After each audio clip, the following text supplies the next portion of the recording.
आप सभी लोगों का स्वागत है फिर से एक बार ग्रीक जोन में। आशा करता हूँ सभी लोग सही सलामत होंगे। तो चलिए शुरू करते हैं आज का वीडियो, जहाँ पे कल था तीसरा ओडिया और आखिरी ओडिया मुकाबला, निर्णायक मुकाबला, जहाँ पे बांग्लादेश और वेस्ट इंडीज के बीच मुकाबला था, क्योंकि दूसरा ओडीआई मैच वहाँ पे सुपर ओवर में जाकर जीत अर्जित किया था वेस्ट इंडीज ने। लेकिन इस मुकाबले में था कि ये तीसरा ओडीआई करो या मरो दोनों ही टीमों के लिए था, क्योंकि वेस्ट इंडीज भी दूसरा ओडीआई मुकाबला जीतने के बाद एक ऐसा रोमांचक भरे स्थिति में आ गए थे जहां से आप सीरीज जीत सकते थे।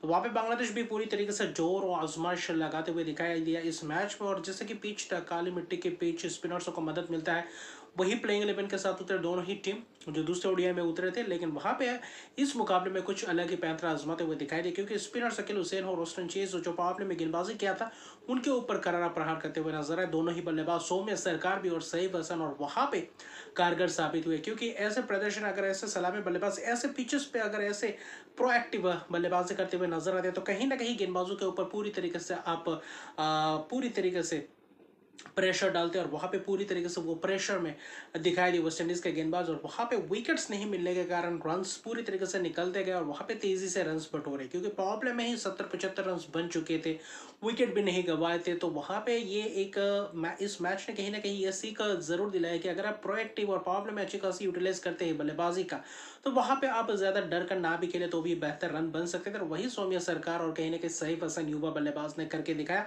सौम्य सरकार का एक्सपीरियंस भी इस मैच में दिखाई दिया। तो वहां पे सईफ हसन का कुछ करा के दार शॉट्स, 6 छक्के इस इनिंग्स में लगाए, और बहुत ही लंबे लंबे छक्के लगाते हुए नजर आए। आखिर में छक्के लगाने के फिराक में ही लॉन्ग ऑन में के हाथों कैच दे बैठे थे, क्योंकि दोनों ही के बीच करीबन 25वें ओवर तक 176 रन बन चुके थे, और दोनों के बीच 176 रन की एक शानदार और विशाल कायम पार्टनरशिप बना था सलामी जोड़ी। और वहां पे पूरी तरीके से दिशाहीन रहे गेंदबाज, क्योंकि गेंदबाज क्रिस जस्टिन ग्रिप्स को भी गेंदबाजी करवाते हुए नजर आए, लेकिन कहीं ना कहीं महंगे रहे। फिर भी अकेले उससे थोड़ा बहुत किफायती रहे थे, लेकिन बाकी गेंदबाजों ने उतना कुछ खास प्रभाव नहीं डाला।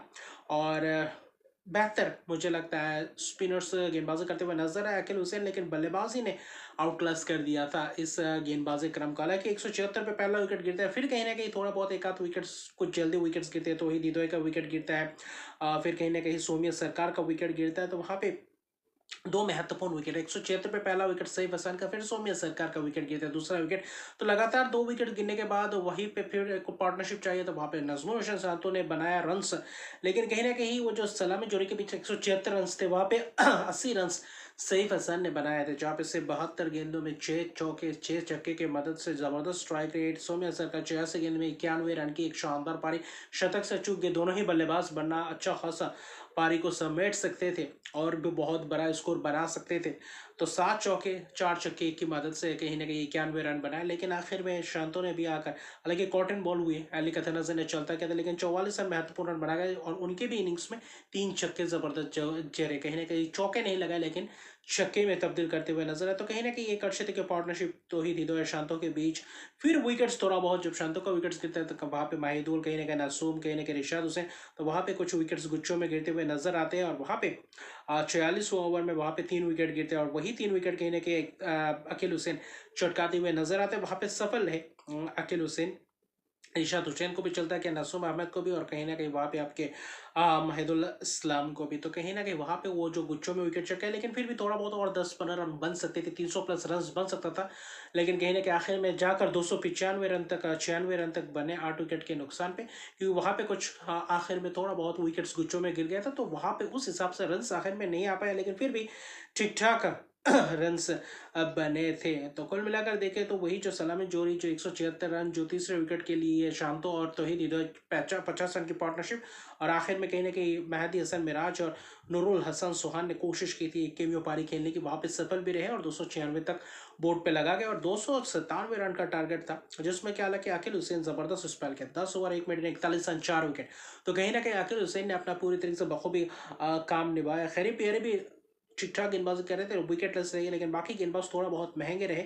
उसमें से अली कथेनज़े 2 विकेट उस बीच में विकेट चटका। तो कहीं ना कहीं अली कथेनज़े की सीरीज में ऐसा ऑप्शंस बन चुके हैं जहाँ पे ऑलराउंड ऑप्शंस आप देख सकते हैं, जहाँ पे आप उनसे 4-5 ओवर बिल्कुल करवा सकते हैं बीच के ओवर्स में, वहां पे कहीं ना कहीं टीम के लिए फायदेमंद साबित होता है। तो वो अली कथेनज़े ने कहीं ना कहीं वो एक विकल्प दिया है वेस्ट इंडीज टीम को। लेकिन जो 297 रन का लक्ष्य था, उस लक्ष्य का पीछा करते हुए जो शुरुआत, वहां पे शुरुआत ही डगमगा गया और वहां पे पार्टनरशिप्स लग ही नहीं पाया, क्योंकि अली कथाना से ही शुरुआत की।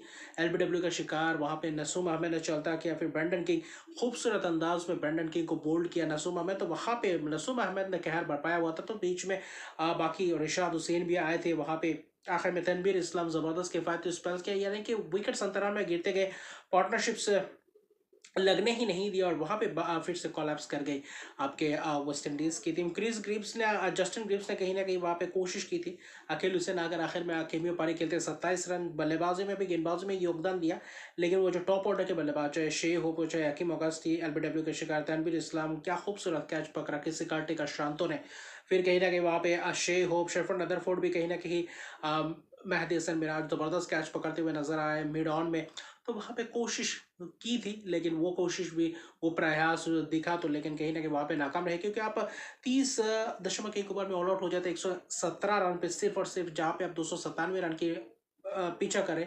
स्पिनर्स को भी अच्छे खासे मदद मिला, लेकिन कहीं ना कहीं वो प्रोएक्टिव जो बल्लेबाजी कहते हैं सौम्य सरकार और सईफ हसन ने, उसका कहीं ना कहीं आसपास भी नहीं आ पाया वेस्ट इंडीज के बल्लेबाज, और यही कहीं ना कहीं कंसिस्टेंसी नहीं दिखा पा रहे वेस्ट इंडीज। तो वहां पे कहीं ना कहीं ये अच्छी खासी बल्लेबाजी करना पड़ेगा आने वाले सीरीज में, और कहीं ना कहीं 2027 में ओडीआई वर्ल्ड कप तो खेलेंगे लगभग लगभग। अगर आप बात करें तो वहां पे मुश्किलात हो सकता है, अगर ऐसे ही चीज चलता रहा तो ओडीआई में भी सर्वाइव करना मुश्किल हो जाएगा। लेकिन शे होप कप्तान तो अच्छा है, लेकिन कहीं ना कहीं बेहतर कंसिस्टेंसी दिखाना पड़ेगा, चाहे ब्रेंडन किंग हो चाहे शे होप हो। अली कदर से क्यूबा के लिए जबरदस्त शुरुआत करते हैं, लेकिन वहां पे किसी कर्टी से भी चाहिए, तो वहां पे वही कंसिस्टेंसी दिखाना पड़ेगा बाकी बल्लेबाजों को। लेकिन कुल मिलाकर 117 पे ऑल आउट होता है।